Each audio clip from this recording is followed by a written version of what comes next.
Allison's a few years old, and she already sleeps really well in her own room every single night.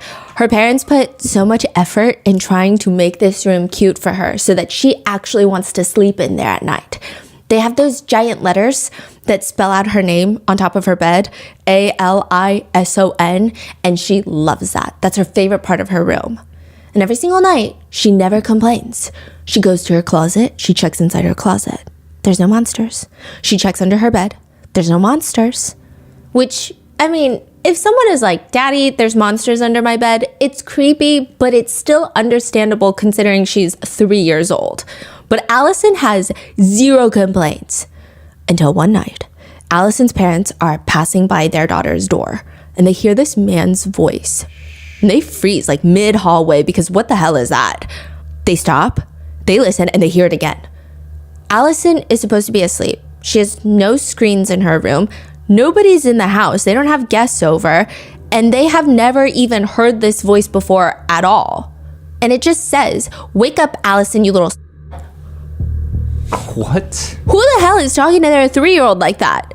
They slam open Allison's door and they're checking everywhere. They're checking the closet, the window, under the bed, the bathroom. Allison is getting confused. Like, what is going on all of a sudden? And all they see is the camera, the baby cam, pointed directly at them. It just moved. And it says, "Bitch," to Allison's mom. And then nothing. That's it. The voice is gone.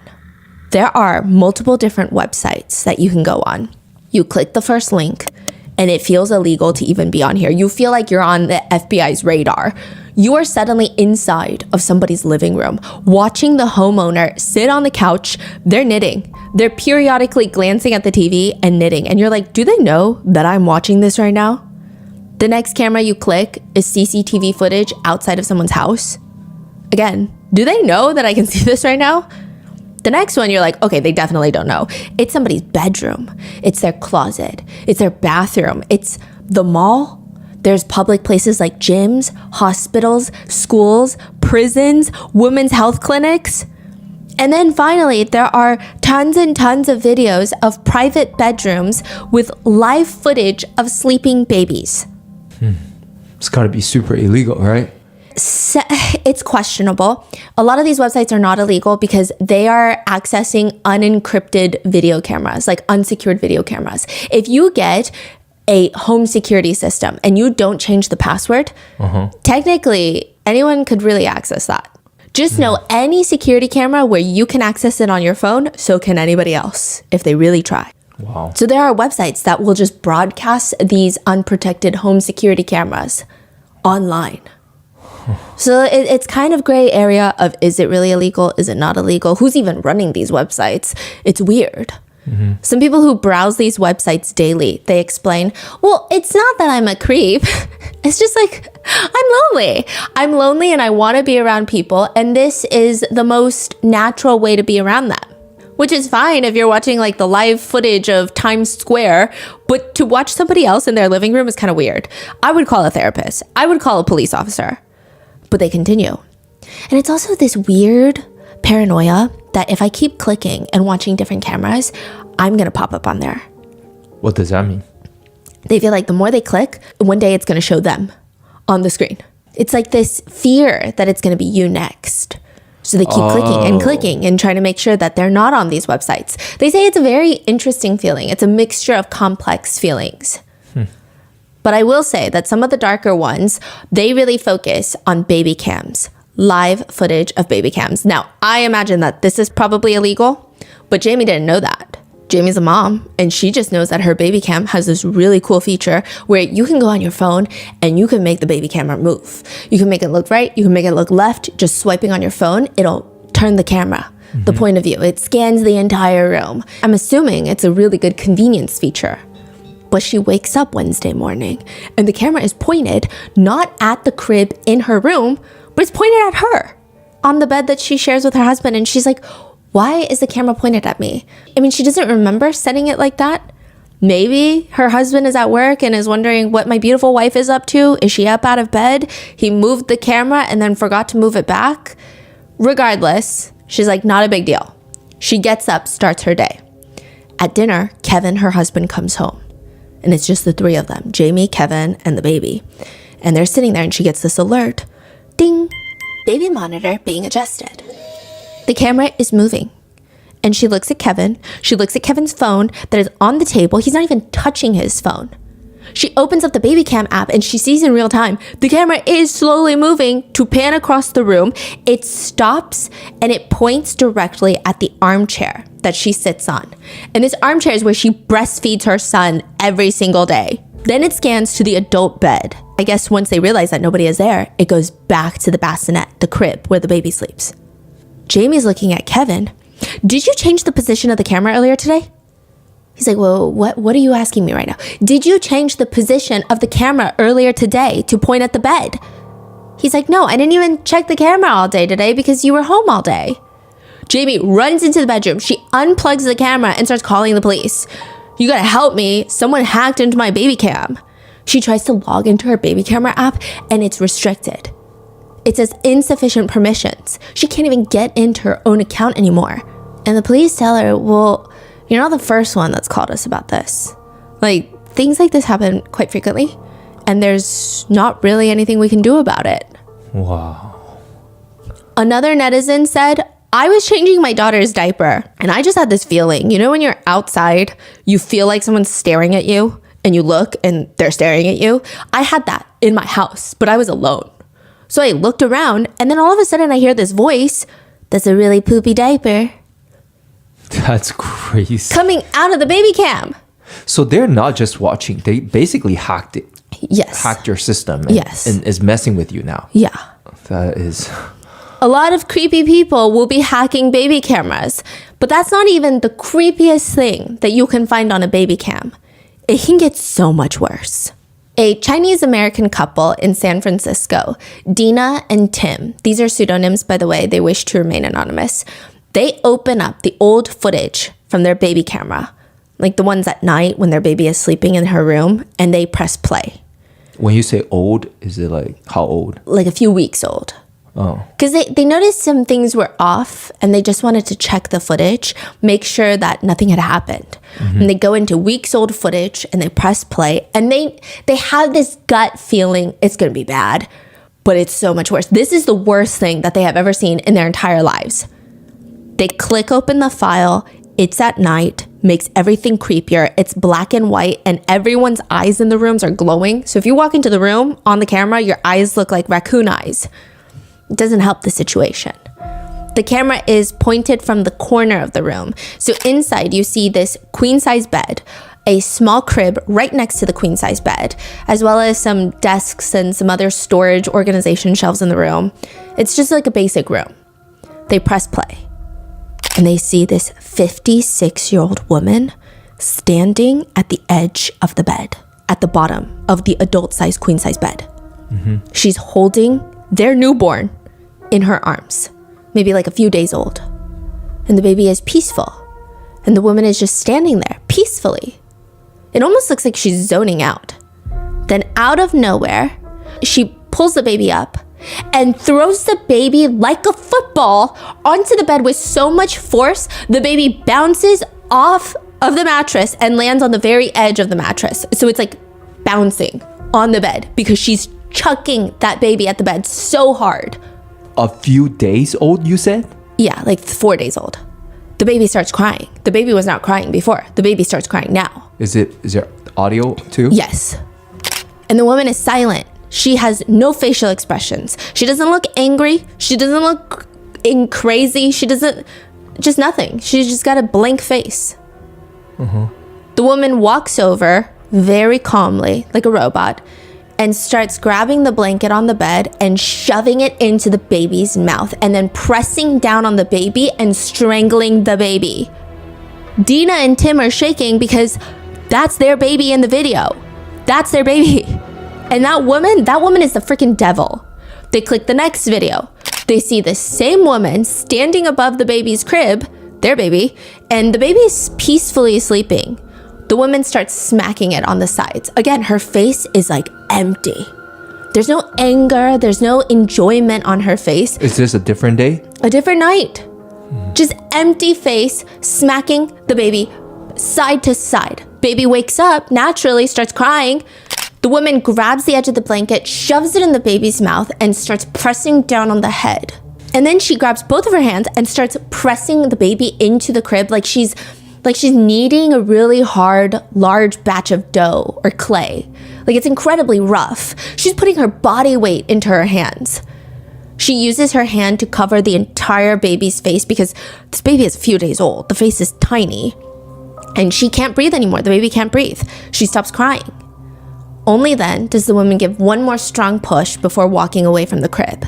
As she's walking away from the crib, the baby starts crying. Because that makes sense. The woman walks back, grabs the baby by the blanket. So, babies have to be swaddled when they're really young because their arms can't be free. So you wrap them in like a blanket burrito. She grabs one side. Now the baby is probably standing, I want to say like a foot and a half off the mattress of the crib. And she's holding the baby over the crib, and she grabs one piece of the blanket and unrolls it, letting the baby roll, and then boom, land on the crib. Free fall into the crib. Yeah. Eventually, the woman takes the baby into her bed, the queen-size bed, and starts shoving more blankets into the baby's mouth until the baby stops crying. What's very interesting is when you watch through this footage, there are moments where the baby is not crying, and she will force the baby to cry by either roughly smacking its swaddle or by shaking it with so much force, and then she will enact this crazy violent outburst against the baby. This is the since viral case of the most evil nanny in San Francisco, and how she is now currently free and evading the law.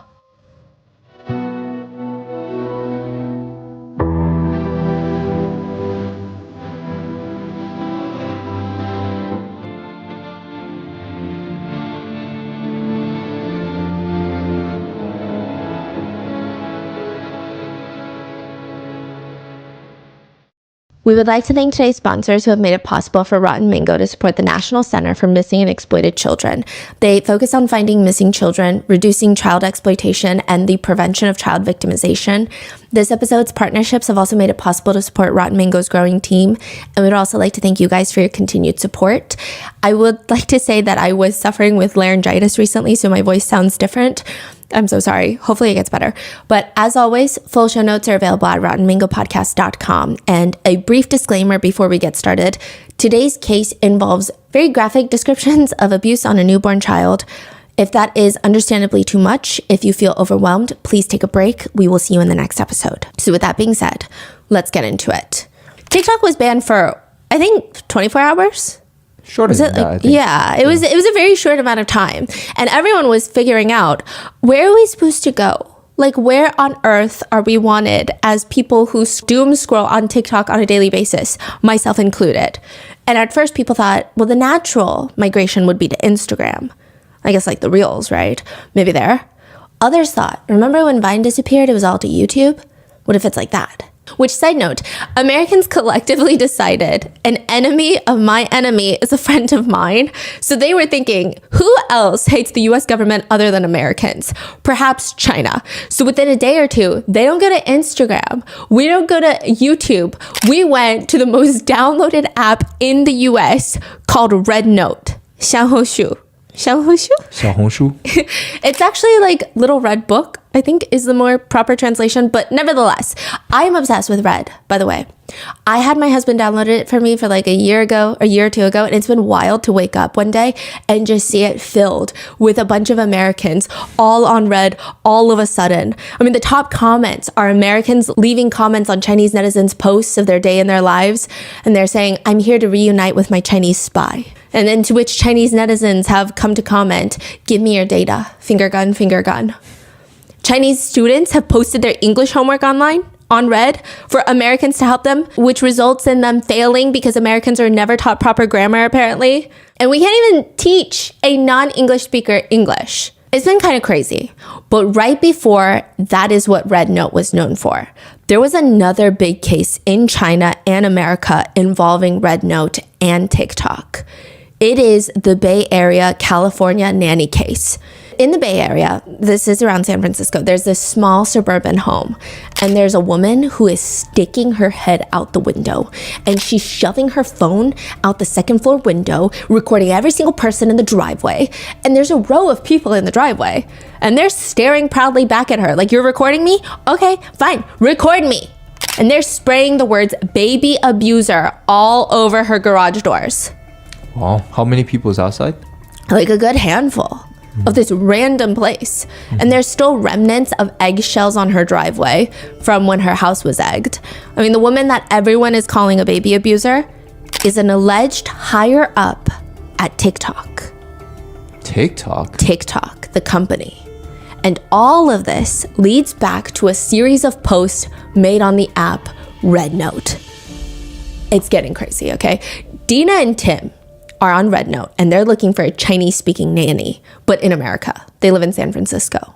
But they're on the Chinese app, and they want a Chinese nanny who lives in San Francisco.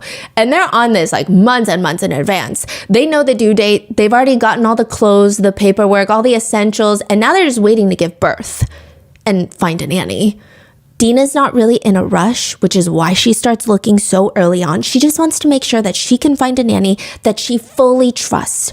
She's skipping through all the nannies that are posting on the Red app, the Chinese app, until she comes across one where the caption reads, San Francisco postpartum nanny recommendation. The main picture you see is this huge spread of food, freshly steamed shrimp, ladyfingers, soup, eggs, dumplings. I mean, the food looks really clean and it's all homemade and it's all beautifully laid out on the table. The original poster is, she's not the nanny. She goes on to rave about the nanny. She said, I used this nanny for my very first pregnancy and she's just so gentle. She's experienced, but also incredibly competent and capable. On top of that, the nanny is actually my neighbor's mom. So it's like someone I can trust, which, you know, obviously helps. And the photo of the food, I'm assuming it's the nanny's cooking. Yeah. So she's showing off what she can make. And how helpful she is. And she's saying, well, this is, you know, pretty much a referral, if you will. The person that posts this referral on Red Note, she works as the hiring recruiter, talent acquisition at TikTok. I believe she's the head of talent acquisition. So a hiring recruiter will go out and they will manage the team of people that hire people. So they'll facilitate the interviews, look for the recommendations, I guess facilitate the background checks. Talent acquisition, they actually are more network based. So they will find ways to make TikTok a more marketable company for employees because you're trying to attract the top talent. If you're the top talent in your field, why would you go to TikTok over Meta versus all these other tech brands? Yeah. So you're trying to facilitate the best environment and the best, I guess, comp package and make it amazing for people who want to work for TikTok. It's a pretty big deal. I think the average salary for talent acquisition in big tech companies, probably base is like $200-300 Whoa. a year. Okay. That's a lot. So Dina DMs the original poster, and her name is Christina. And she asks, hey, can we talk on the phone or at least like text? I just want to know more about the nanny and about the experience that you had working with the nanny. She gets on the phone and she's explaining to Dina, yeah, you know, it's interesting because I'm actually pregnant, just like you. Yeah. So I was going to use the nanny again. And because it went so well the first time. I loved her for my first pregnancy. But the reason that I'm not is because I think I might be going back to China to give birth. So I booked her originally and then I canceled on her. So I felt so bad. And that's why I made that referral post on Red because she really is a great nanny. I mean, I would definitely have used her again. But again, I'm going to China. So after talking to Christina, Dina's like, okay, you know what? I feel good about this nanny. And also it helps because it's not the nanny that's posting about her own services. It's another Bay Area mom who already used her. She feels good about it. Yeah. So she books the nanny for 3 months and it is $10,000 a month. Wow. Okay, I'm going to explain in a second because that's a lot of money, but it'll be worth it because this woman is not a regular nanny. September 2024, Dina gives birth to baby H. And she's honestly so relieved that she's found a nanny months ahead of time because first of all, baby H comes early and she's on the smaller side. She's like 5 pounds. She's tiny. Dina had a lot of complications during labor. Labor was so rough. Dina's epidural didn't take well, so they had to keep dosing her with more pain meds. She 5 said, pounds sounds very, very light. Yeah. Is that, what's the average? Like 10? oh, I think like 7. 7? Oh, okay. But 5 is really light because my niece came early and she was a little heavier than 5 too. Okay.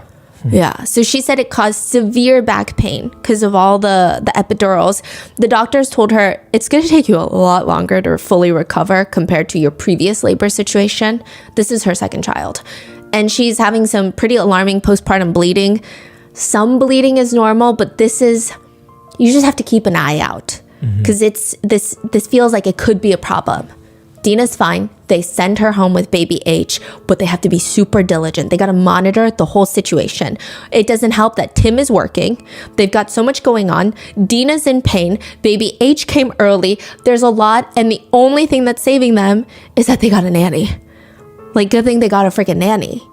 And the post on Red that they originally saw, it was talking about how this nanny has 5 years of experience and she has this almost obsessive level of cleanliness. She needs everything to be clean, which for the most part, the first few days that she comes, Dina and Tim are like, oh yeah, she does have an obsessive level of cleanliness.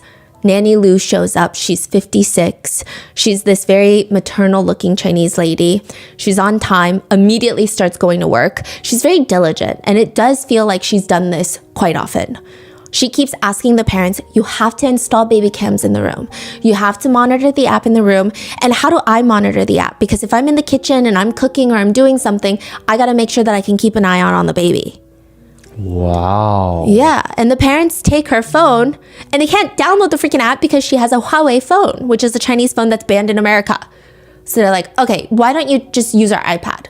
We'll download it on the iPad. You can watch on the iPad. She's like, okay, thank you. The next day, she wakes up in the morning and the nanny looks stressed. Dina and Tim are like, what's wrong? Why are you so stressed? What's going on with the baby?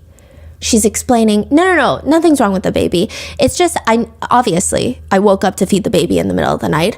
But I can't remember if it was 2:30 in the morning or 3 in the morning. I feel like it was 2, because I was trying to keep a log, but I guess I was tired. I forgot to write it down. Could you guys check the camera and see what time it was? Was the camera the nanny's suggestion? They installed it? Yes. Wow. Yes. That's wild. So a lot of nannies actually want cameras. Yeah. But for this case, though. And she's like, can you check the camera to see if I fed the baby at 2:30 in the morning or at 3 in the morning? Yeah, this is crazy premeditation. Like, there's so much thinking. So hold on to that. And she's like, because right now I'm cooking and I can't remember what time it was. Yeah. And if you're like, why is the nanny cooking? Let me explain. She is a Chinese confinement nanny. This is also very common in Korea, and that's probably why she gets paid around $10,000 a month. It is the pretty accurate belief that the human body needs to recover heavily after giving birth. And in China and in places like Korea, they take it very seriously.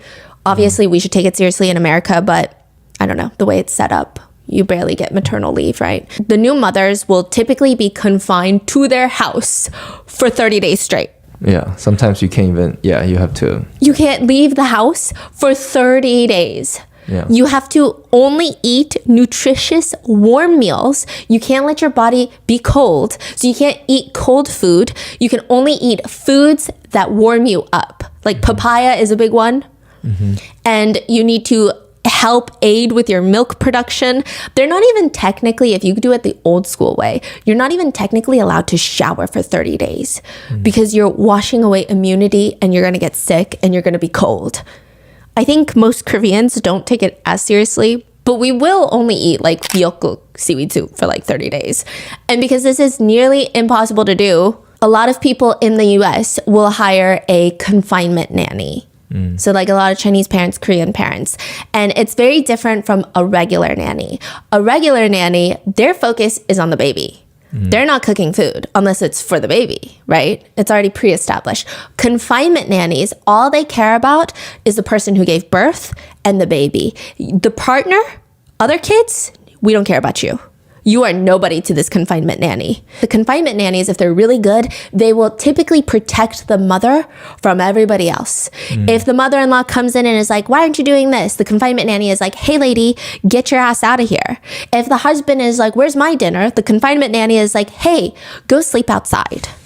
It's very intense. There's even hotels. Have you seen those? Yes. Like you just go there for like a few months after giving birth. They will really take care of you all day, all night, and the baby. Yeah. Like a resort spa, recovery center. It's crazy. Yeah. They're drying your hair after your shower because you can't get cold.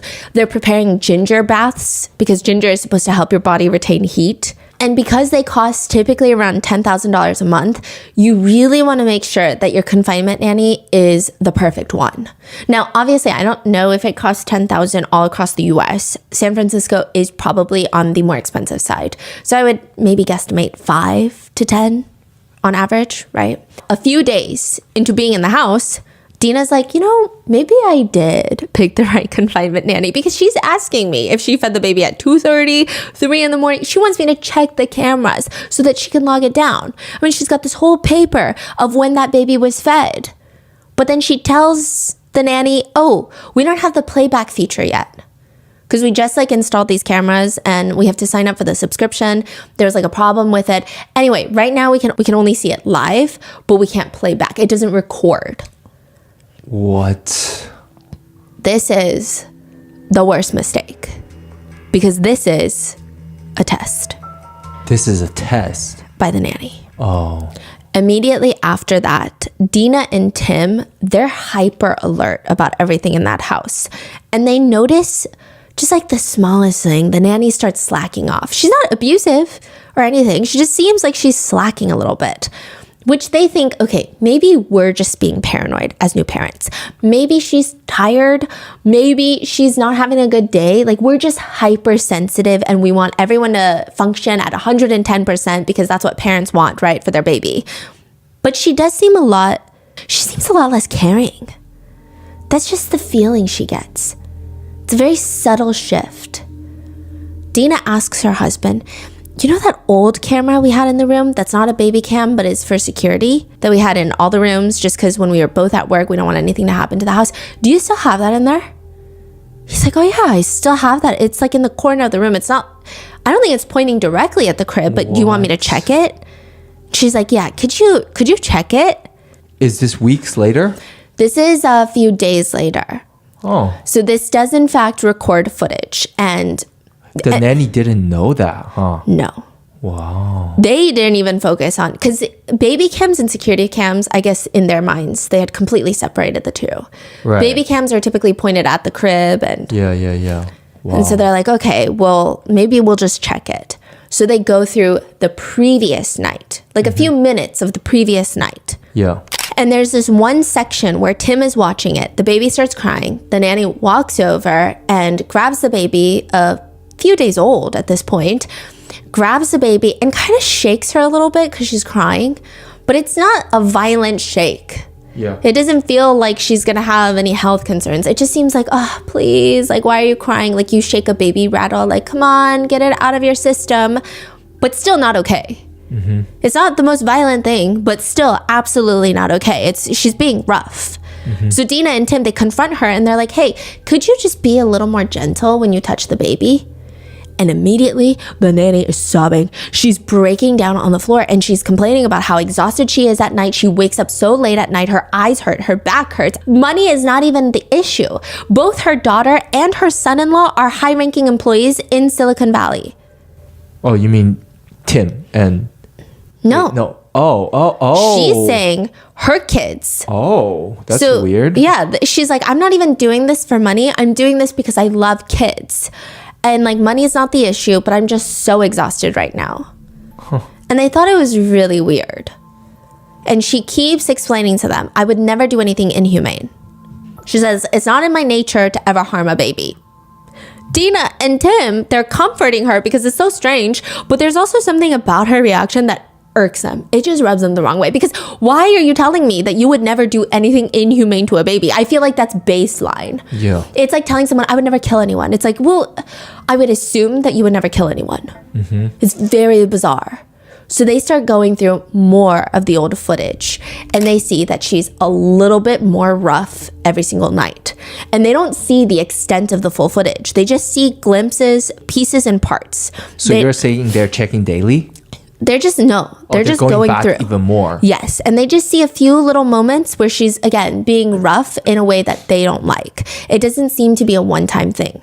They don't go through all the footage. They feel like we've seen enough. We've seen a few clips. That's not what we want in our house. You're gone. Get out of here. You're not a good nanny. So they didn't see all the clips that I was telling you about earlier. Yeah. They just see some small, very rough, very I would consider abusive, but you know, they don't call the cops. They just say, get out. So how long was Nanny there for? 10 days. Okay, so that's when Yes. she's gone. Okay. She's gone. They fire the nanny. They kick her out. And the whole time she's packing her stuff, she's not even trying to question why they're kicking her out. She's not even asking, oh, can I get paid for the 10 days? Which they, again, think is very weird. Because if you genuinely feel like you didn't do anything wrong, you'd be like, why am I getting kicked out? Yeah. Where's my payment? This is unfair. You booked me for 3 months. I could have booked other clients. Nothing. Just silence, and she leaves. And now they're just trying to focus on getting back to normal because it's a sudden change without a nanny. Dina's still recovering. Tim is taking care of her and the kids whilst working. And so finally, weeks pass. And then they're like, you know what? Just something about that nanny irks me. Now they're clear-minded. Things have gotten better. Dina's recovered. And she's like, let's go through all the footage. Dina cannot even handle looking at the footage. Tim said, I was sitting there watching, and each time the nanny even shows up on the baby cam, I had to mentally prepare myself. My heart would start racing. My hands could not even stay still while they're holding onto the phone.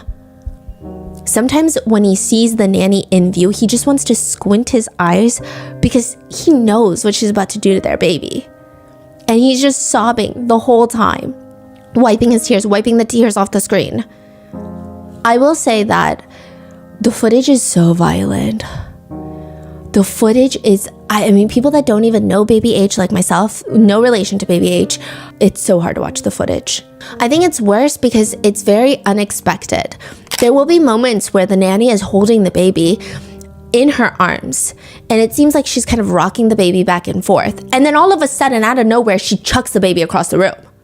So this started when? Like the first night, second night? Yeah. Immediately? Dina starts freaking out. She and Tim are both just trying to figure out what the hell they're going to do about this. And then they reach out to the girl on Red Note that even posted about the nanny in the first place. She's not responding. So I'm so sorry. So about the footage. Yes. What was it? Is it just constant, like every couple night. hours? Yeah, every couple hours. Just throughout the night, she will walk into the room and abuse the child and then leave. She sleeps in that room. Oh. So she sleeps on that queen size bed and the crib is next to her. Every time she has to do midnight feedings, throughout the night, and she has to comfort the baby when the baby is crying. Right. But instead she's just like hurting the baby. And then you'll see moments where she's bottle feeding the baby, and then she'll get up and she has to burp the baby. But she'll burp the baby so hard the baby starts crying, and then she'll start shoving blankets into the baby's mouth. So it doesn't even feel, not that abuse is ever logical, but it's not like this baby is crying, I'm at my wit's end. Not that that's okay. I'm not even, please, okay? But it's even scarier. Yeah. Because it's almost like she's trying to make the baby cry so that she can abuse the baby. That is weird. Okay. It's very bizarre. This Red Note referral is not responding. At first, Dina and Tim are trying to reach out because, first of all, this lady is crazy and you need to help us get to the bottom of it. And second of all, she could have done this to your baby because you also used her as a confinement nanny. No response. So interestingly enough, they decide, why don't we try running her phone number? Because something about this feels wrong. She was pretty responsive, and now all of a sudden, if we tell you, hey, the nanny you used for your baby is abusive, you wouldn't want to call me back immediately? That doesn't make sense as a mother. Yeah. They run the phone number, and this girl that recommends the nanny on the app is not a random customer providing her 2 cents and a referral. She is the nanny's daughter. She's got the same last name, everything. Whoa. But nowhere in the post does it say, hey, this nanny is my mom. In fact, it says, this nanny is my neighbor's mom. It's a flat out lie. It's not even an omission of the truth. Christina, the Red Note OP, the girl that recommends the nanny, the daughter of the nanny, she made it appear as if she has relatively zero incentive to promote this nanny other than perhaps her guilt for canceling on her. She made it appear to be the most natural referral process, just vouching for the nanny when it's her mom. It is alleged that she not only lied about that, but she helped her mom get a travel visa into the US from China. So her mom was living in China. She gets her into the United States on a tourist visa, which you're not allowed to work in the country on a tourist visa. But then she's setting her mom up to work in the country, allegedly, which is illegal. So once all of these little sick puzzles are coming together, Dina and Tim are messaging Christina nonstop. I wouldn't even say they're calling her out. They're being quite understanding. Even in their initial message, it's along the lines of, hello, I'm the mother who just fired your mother, Nanny Lou. I'm not sure if you're aware of the reason behind your mother being let go, but it was child abuse. We would like to arrange a face-to-face meeting with you to discuss this matter. There are some videos that might help you understand and make a judgment. We also want to discuss how to properly handle this situation moving forward. Thank you. They didn't file a police report? They do eventually. But they're basically reaching out to her to state, I don't even know if you know this about your mom. Like, I'm about to break some very harsh news to you. Christina does not give a response.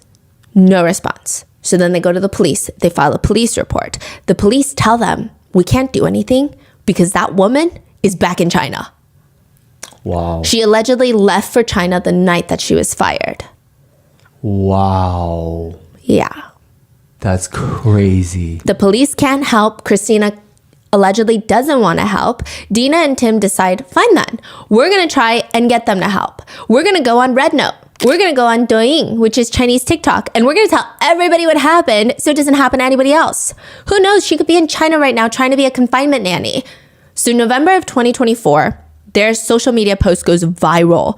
It's a long post with pictures of the nanny's ID card, along with her social media profile, and a Google Drive with all the baby cam videos of the abuse. And they write, CA video, watch with caution. The nanny's name is Lou. She was recommended to us by another mother on Red Note in May of 2024. The other mother on Red Note said the nanny was her neighbor's mom and she had hired her for her first child. We contacted this Red Note referral and spoke to her on the phone to inquire about how the nanny was, and ultimately we decided on a 3-month schedule with the nanny. But instead, this is what happened. There's 9 clips inside the Google Drive. The video starts with a disclaimer. This video might be the most malicious maternity nanny in the world. Open carefully. This video is shocking. Warning, mothers with high blood pressure should be cautious. Are you linking these in source notes or no? I will. Just be very careful. Yeah. I'm not a mother. My sister saw the videos and she said it kept her up for like 2 nights. It's very viscerally, you see it and you can't unsee it. And yeah, and she's a mom of 2, so it was rough. The case blows up to the point where even if you type in the words Bay Area on Douyin and read for a while, and not anymore, but at that point, one of the first results was Bay Area abusive nanny. Everybody starts sharing, resharing this video. And at first, I will say netizens' reactions were kind of mixed. A good chunk of netizens, they're busy commenting on the video itself because of just how visceral the image is. But a lot of netizens are also confused by baby H's parents, Dina and Tim. They're attacking them, going, why didn't you immediately call the cops the night you fired her? When you found out that she was suspicious, why didn't you immediately investigate further? I'm so mad. Why don't you watch over your own baby? But other netizens' posts, they start going viral too. And they're also Bay Area moms, and they're commenting, that's the freaking nanny that we initially tried to hire. We interviewed her. One poster says, we saw the original post from Christina too, and we thought, okay, well, she sounds nice. We get to the phone call stage where I'm talking to the nanny on the phone. The way she spoke and the way she answered questions was quite unprofessional. And then compared to her resume, which was over the top and professional, it just felt like it didn't make sense. Yeah. That's why we didn't hire the nanny. Another poster comes online to say, I almost hired her too. But the reason I didn't was, honestly, like it was a whole fight between her and her husband too, because it's kind of embarrassing. At the time, it seems stupid. We didn't hire her because I was going through her social media account and all of her pictures were heavily filtered and edited for a 56-year-old woman. Which, like, I know it's bad to just judge people like that, but compared to other professional nannies that were posting on Red Note, it just kind of felt weird. You know, most professional nannies were posting natural, unedited photos, at least on their professional account, to showcase their lives and what kind of person they are. But it was just weird. It was just weird. You know, but my husband was like, give her a chance. We went to the phone interview, and that's when we noticed something more alarming. The original poster, Christina, mentioned that the nanny was from a big city, Beijing. This is like saying they're from New York. Right? Cities in China are ranked as tiers. Beijing is a tier 1 city and quite literally the nation's capital. There is some stigma, unfortunately, of professionals from tier 1 cities might be considered, I guess, biased, more advanced, you know, because it's a tier 1 city, which is clearly a huge selling point. Otherwise, Christina wouldn't have even put it in the original post that she's from Beijing, right? But when this woman gets on the phone with the nanny, the only thing she's noticing is her thick Northeastern accent. Nothing is wrong with that. There's actually a lot of tier 1 cities in the Northeast. It's just a random lie, it felt like. She's like, it's so random and weird. I guess it would be the equivalent of, instead of saying you're from Dallas or Austin or Atlanta, still massive cities, you're like, oh yeah, I'm from New York. I'm from New York City. I'm from Manhattan. It's kind of like, I don't know why you would have to lie about that. There's nothing wrong with it. It's just why. Interestingly enough, another netizen comes forward and she says, oh, I had such a bad time too during the hiring process, but not with the nanny, with her daughter, Christina. Yeah. So if the netizens' discourse is 100% accurate, then this means Christina does work at TikTok as the talent acquisition lead, allegedly, and she's supposed to be helping attract top talent. Sometimes she'll do interviews when there's some really big talent that she wants to bring over to TikTok, poach, if you will. I would imagine to some degree she has to be a likable human being. One netizen writes, I was interviewed by Christina. The whole time, she was super unprofessional. She made several attempts to lowball my salary. Everyone I know in the industry that knows her does not like her. So all these things are coming together online, and Christina never reaches out to Dina and Tim at this point. They're posting online and people are putting the pieces together. It appears that Christina, the TikTok employee, is the one that brought her mom through a tourist visa. Allegedly, illegally set it up so that she could find a job in America, which she's not supposed to be working on a tourist visa, lied about a bunch of things, and then Christina's husband, so the nanny's son-in-law, was allegedly the one to drive her to Dina and Tim's house for the job. Now, this is very important because he reportedly, allegedly, makes almost $500,000 a year working for Snap, the parent company of Snapchat. And remember, Nanny Lou said, my daughter and my son-in-law are executives, high-ranking executives in Silicon Valley. Yeah. It's believed that together total comp, maybe they make like 7 figures a year. Who knows? $1 million household income. And yet their mother must work as a violent, abusive, borderline homicidal nanny. I mean, that's what netizens can't even wrap their minds around. Because sure, if you don't have money, maybe you force your parents into a job that you know they're going to be bad at. Maybe you don't know how bad they'll be, but they don't even need her to work. They make way more. I mean, yes, the Bay Area is expensive, but are you serious? The nanny, Christina's mom, can't even legally work. I mean, none of this is making any sense. So netizens dig even further, and they find out that Christina had actually posted about her mom way before her being a nanny. She was on these forums on WeChat. So the nanny posts are on Red Note, which is the TikTok refugee app. Then you have WeChat, which is like WhatsApp. And she's posting on there in these group chats where she recommends her mom as a nanny. And she says, I'm recommending a nanny. My colleague originally booked her. So now she's switching it up. But this is older than Red Note post? Yes. Okay. My colleague originally booked her, but recently she decided to return to China to have a baby. So now it's her colleague, not her. She recommended the nanny to me. Several of my colleagues have used this nanny. She's very clean and reliable, and the daughter also lives in the area. So lots of trust. Nobody responds. So days later, she's in a different group chat on WeChat, and she's writing, wait, wasn't someone here looking for a cleaning lady? My colleague just moved and his cleaning lady is now available. She's Chinese. She's been working for their family for a really long time. I haven't hired her personally, but if anybody needs her, I can get him to send me the info. I heard she's quite cheap. Their house is a 2-story home, probably 1,800 square feet. The cleaning lady comes in once a week and charges $50. No time limit. Which, side note, that's an insanely low fee to charge. It's crazy. Like these rates, everyone online were like, these rates don't even make sense, especially in a big city. According to Reddit and other online sources, house cleaning services in the Bay Area, you're looking at $30 to $70 per hour. It's going to take multiple hours to clean a 1,500 to 1,800 square foot home, depending on how messy it is. $50 for the entire place just doesn't make any sense. And because it's such a good deal, everyone on WeChat starts asking for the contact information. They're responding in the chat like, oh my God, please, please, please. One person comments, oh my God, the price of our cleaning is lower than the floor. Like it cannot go lower. It's already on the floor. Please, I need the contact info. What kind of godsend price is this?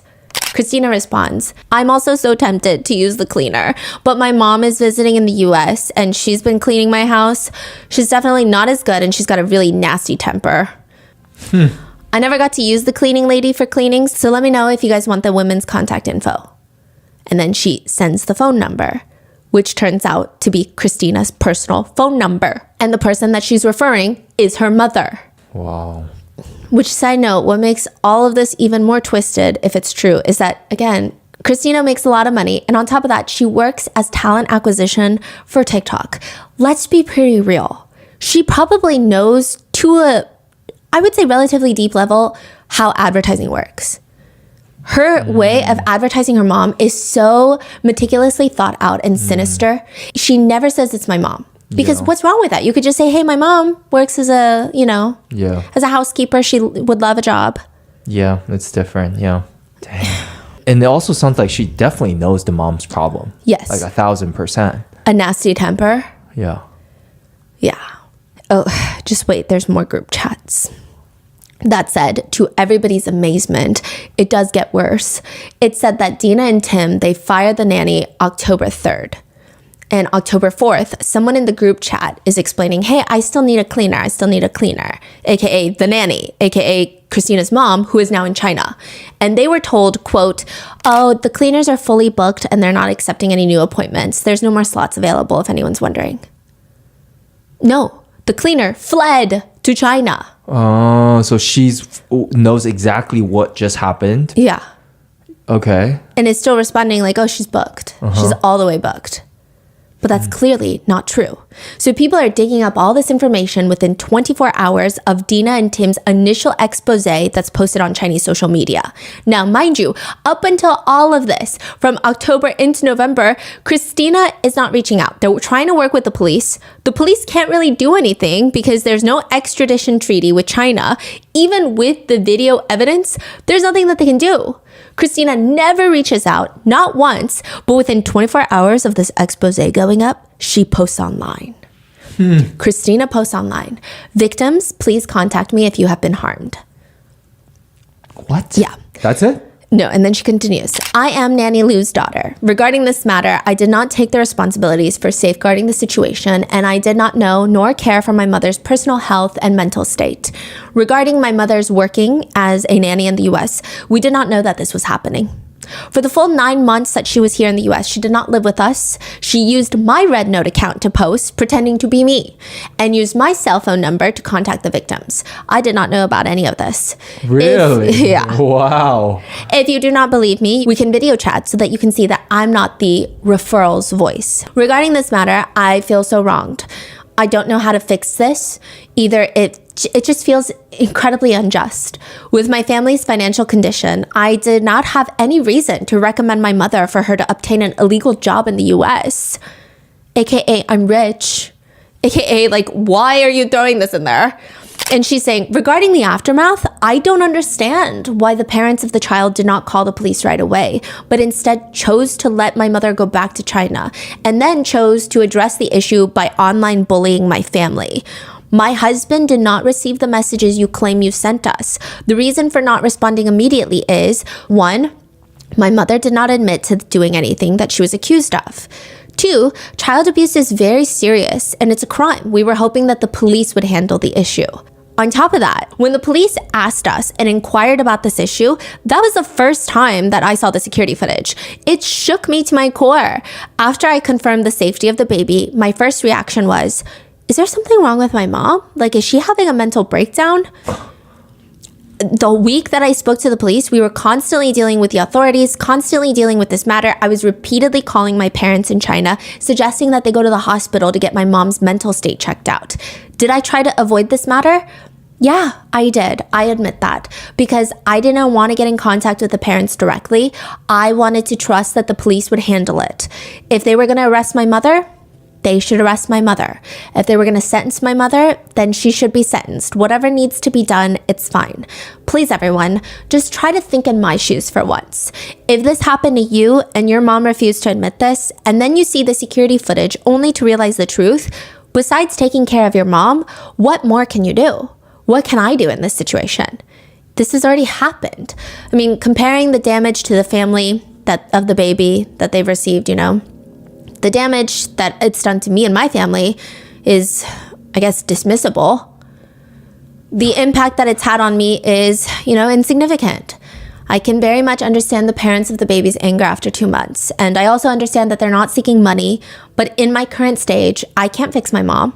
So all I can do is beg for the parents to answer my call. If you don't want the police to handle it, then I'm also open to hearing your demands so we can settle it privately. I mean, I guess who raised her, right? Yeah. There's not a single apology in the statement. I mean, this is the hill you want to die on? Like, child abuse is okay, it's not my problem? That's the hill? It's always hard to understand when people decide to be so stubborn and wrong and morally corrupt. It doesn't even make sense. Christina basically complains, for lack of a better words. She did her best. This is not my problem. My mom might be mentally ill. Why don't you let the police handle it? Also, the post is riddled with, me when I lie moments. That meme? Things just don't make sense. Your mother hasn't lived with you for the past 9 months. How did she get access to your Red Note account and your phone number to impersonate you? Not to mention the referral post that was made promoting Nanny Lu as the best nanny ever. It was written with a lot of trendy words. I guess, like you would say, more slang. Yeah, it's not something... Yeah, my parents can't even figure out how to make an account. What are you talking about? Exactly. After this post blows up, more screenshots get unearthed. And I will say this time around, it's very difficult to validate these screenshots, so take it with a grain of salt. But someone claims that they are in a group chat with Christina. Christina has been ranting about this situation to the group chat. Allegedly, she wrote in her chat that she wanted her mom to work in the United States because she doesn't want her to just sit around at home and do nothing all day. Then she allegedly goes on to write, look, the employer didn't pay enough, so she threw the baby. The child was hit. That was that. They definitely didn't pay her enough for all that work. Anyway, once this turmoil dies down, I'm going to treat everyone in this group chat to a meal. What? Another alleged chat says, in a few days, the internet will move on. No one in China even cares what you're seeing. The outrage is just all fake commotion based on what big data is pushing to you. Let the law handle it. The outrage is going to die down. I mean, what? Do I need to go to jail too? Again, these are alleged messages. Finally, someone in the group chat gets fed up with it and allegedly responds to allegedly Christina. You're just indifferent to it? Do you really feel nothing about the videos of your mom abusing the baby? Or are you just like your mom? If this is actually Christina, the account responds, I'm used to it. That's why I want her to work. She can't just stay at home. Whatever grievances that the mom has, what does it have to do with me? The worst part is, it is said and alleged that Christina changed her profile picture in the group chat to be of baby H. Whoa.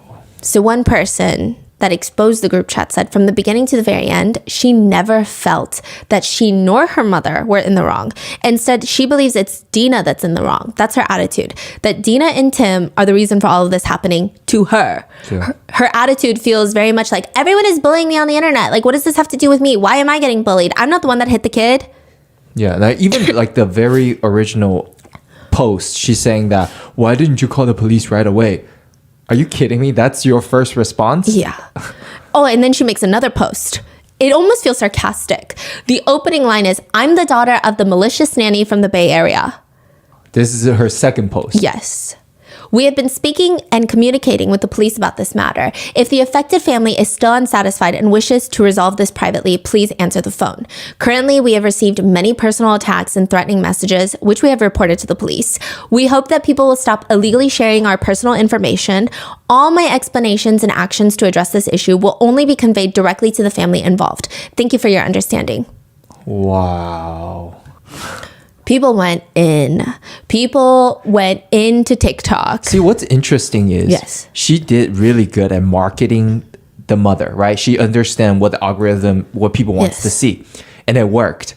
But when this happened, backlash happened, like anybody outside can see, like whatever she's doing right now is going to make the things 10 times worse. Now everyone hates you, not Yeah. just your mom, but you. Yeah. But because they're messed up inside, they can't even help it to be evil, right? They can't even take a second to think, oh, maybe I should apologize first and not to play the victim card. They can't even help it. I find that when people are just really bad people, it Yeah. always comes out. Even Yeah. if they're smart, successful, it just comes out. Yes, when the tension is high, they can't. Yeah. They don't know how to change that. It's crazy.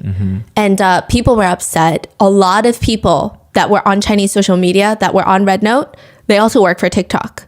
And they were reporting her internally, nonstop. Everybody was reporting her. And finally, someone who allegedly works at TikTok, and again, take this with a grain of salt, said, yeah, okay, so her status right after this whole thing blew up, everybody reported her, was on leave. And then now it's account not found in the internal, employee. She's fired. It seems like she was fired. And it's also off her LinkedIn. Her LinkedIn has gone kind of private, if you will. But it does appear that her husband is still working at Snap. People have mixed feelings about this. I would say it's like a spectrum. Some people think that the husband, Christina getting fired for her online post is one thing. Yeah, because you work at head of talent acquisition. You're like the worst person to entice people to work for TikTok. You just don't do your job well anymore, right? But with the husband, people are a little more mixed. Some people are saying, well, he didn't really have involvement. That's not his mother. And should his whole life be ruined because of that too? But then other people are saying he drove her. He drove her to the place of employment. So even if he didn't know that his mother-in-law was abusive, like his wife seems to know, he still knew that she was illegally working. So you're still allegedly indirectly helping commit a crime. Now, as for the nanny, I don't think anything will happen to her unless she commits a crime in China that is different from this, or she tries to come back into the US, which I don't think she ever will. There seems to be not much else the police can do at this point. As of baby H, she has received full body x-rays and MRIs. She is too young to know if there's any lasting impacts from the abuse. It does seem like there were no direct critical conditions that need to be, examined. But I'm sure the guilt, the trauma, and the anxiety of like, okay, what if it's still going to be there for a really long time? The parents say that they feel so much guilt that their baby suffered inexplicable harm for the first 10 days on Earth. They don't even know if their family will ever psychologically heal from this trauma. Regardless, some netizens feel like everybody in the case is to blame, including baby H's parents, Dina and Tim. In fact, some netizens even take it further and they feel like the parents are the main blame. They say, so a newborn was left with a stranger? Why have a baby for someone else to look after, especially a newborn? Stop leaving your kids with other people. Another reads, I don't excuse this abuser at all, but parents should be aware that there are people like this. You really cannot trust strangers with your children. Being aware of that and planning ahead to stay at home with your kids, even for a few years, is being a responsible parent. A few years. It's up to you to protect your kids and raise them. If you can't put your kids before your job, you are not ready to be a parent, maybe ever. Some other netizens agree, writing, leaving babies to strangers is taking chances. Why can't moms stay at home to take care of their own? Don't have babies if you can't provide maternal care. Another reads, popping out a baby and immediately handing her over to a random nanny is mind-blowing. There's a whole thread of netizens agreeing and shouting into the abyss of their echo chamber, writing, women have been doing it for hundreds of years, but nowadays we don't do it anymore. It's sad that our baby's life is not worth it. They have to worry about long-term effects on the baby now because she was, tired. The nanny was tired and abused the baby. I mean, I don't mean disrespect, but it's the truth. To some degree, I think that everyone is entitled to their own opinion. But no, I don't think you are. One comment reads, for those blaming the parents not taking care of the baby themselves, this nanny was actually hired as a postpartum doula. This is very common in China. Postpartum nannies are specifically trained to take care of newborns, so they start their job when the baby is 1 day old. Their salary reaches towards $10,000 a month because of their specialty. The baby's mother is also suffering from major bleeding when giving birth, so she was hospitalized. Other parents just didn't agree with the way the parents handled it. They say it's not the parents' fault, but, okay, I understand the point, but why are you not checking the camera footage videos on a daily basis? I would watch the camera every time the nanny goes in, or at least check daily what she does at nighttime, especially when the baby is so young. Others are commenting, why bother getting a camera if you're not going to check it, especially in the beginning? It's like getting a house alarm but never setting it because it's a safe neighborhood. Others write, during my postpartum, my baby and nanny stayed with me in my room full time because I was so paranoid. But most netizens are fighting back.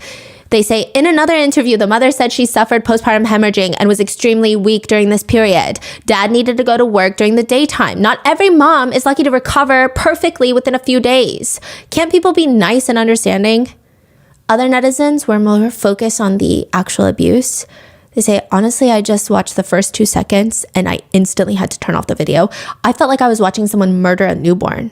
It was that violent. Another comment reads, at first I thought she threw a doll. I didn't imagine she was hurting a baby like that. And some netizens are focused on the question that a lot of netizens have. Wow, so both the husband and wife are high-earning tech workers. Why does the mother even need to take the nanny job? She's obviously a horrible nanny and now a criminal. It just sounds like too much greed. Honestly, for that, I think they should lose everything. Another netizen writes, the daughter and son-in-law of the nanny should be arrested for felony accessory after the fact and afterwards be sued in civil court for everything that they own. Some netizens disagree, commenting, oh, so we're firing people for crimes committed by their relatives? What do you guys think? I mean, it's not just crimes committed by the relative, though. They got the job, they drove her to work, and then to a degree, we can assume or allege that they helped her flee the country. Mm-hmm. What do you guys think? Do you guys think that Christina and her husband should be held criminally liable for what Christina's mother did and how they helped? Or do you think maybe they should just get fired from their positions? Or do you think only the abuser should be held liable? Let me know in the comments. Also, there's currently a petition for change.org for the USCIS, United States Citizenship and Immigration Service, to investigate their illegal employment and infant abuse allegations. I will link that in the show notes. So with that being said, stay safe, and I will see you in the next one.